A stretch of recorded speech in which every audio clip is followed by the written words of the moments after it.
Your body speaks volumes before you even say a word. Non-verbal cues, including posture, gestures, and facial expressions, play a role in audience engagement. They can enhance attention, convey confidence, and add clarity to your message. Mastering your body language when you present is a bit like the Goldilocks and the Three Bears story, when Goldilocks tried the bear's porridge. Not too hot, not too cold, but just right. We need to not stand there like a statue, but also not pace up and down as if we're running a 100-meter sprint.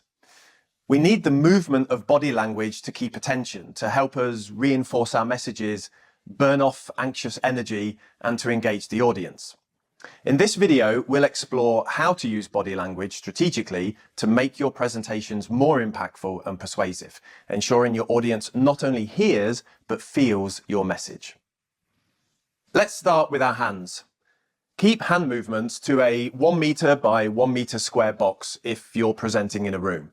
If your arms go outside of this, then it starts to get distracting for your audience. The same applies for virtual presenting.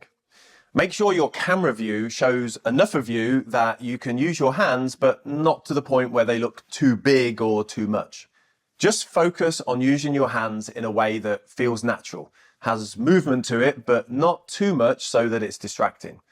Don't stand with your hands in your pocket or behind you.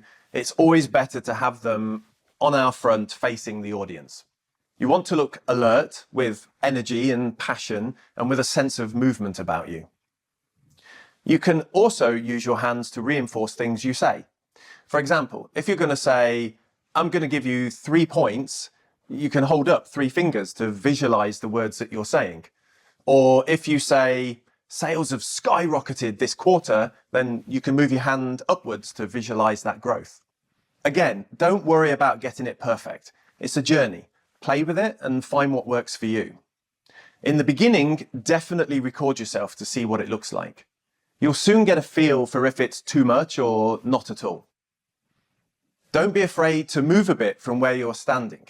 If we're presenting in a board or a meeting room, this will be limited, but you can always go and point to something on a screen to make a point and then come back to the place where you've been talking from. The point is not to stand glued to the exact same spot right from the beginning. Again, the focus needs to be on slow, relaxed movement and not to the extent that it feels distracting for people. You want your audience to focus on what you're saying and not what you're doing. Using hand gestures and movement effectively helps amplify your message and to connect with your audience. Aim for being relaxed and balanced. Use it when making key points without being too distracting. Practice will refine your style, and over time, you'll find your own personal way of using hands and movement when presenting. Engaging virtual audiences isn't just about delivering the content. In the world of video, it's much easier for our audiences to multitask or lose attention, and also for our performance to look subdued because the camera captures a flattened version of reality. We need to understand how people's attention spans work and how video affects this. So let's make sure your audience pays attention to you and that your messages are both understood and acted upon.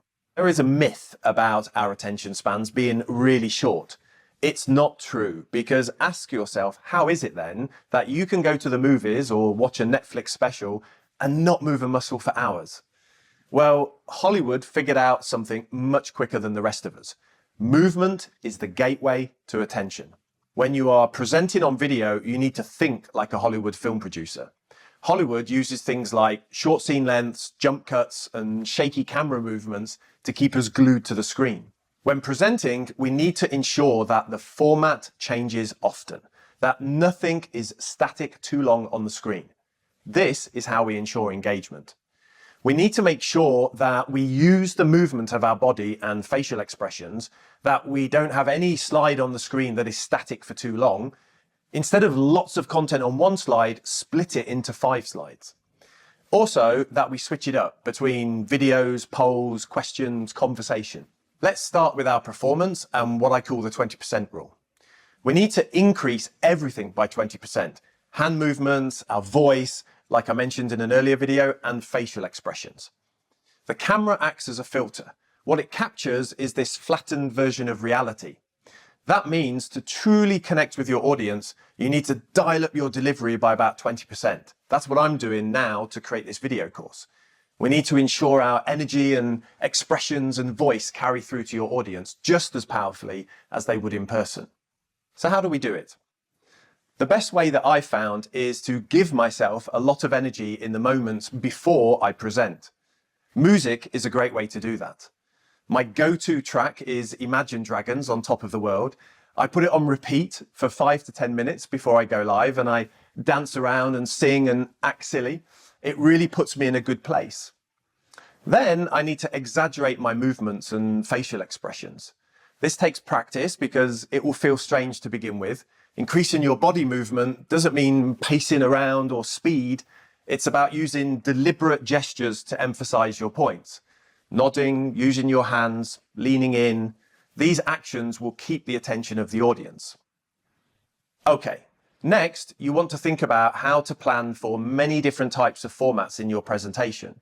We have already spoken about conversational presenting, and it also applies here.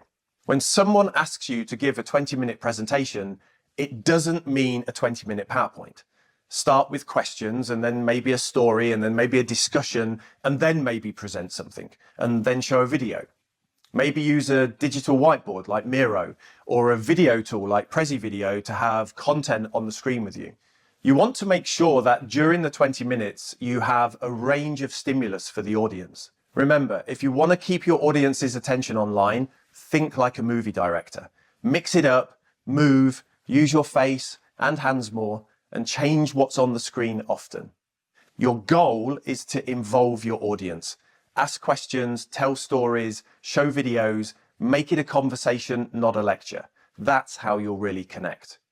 Ready to give it a go? You got this.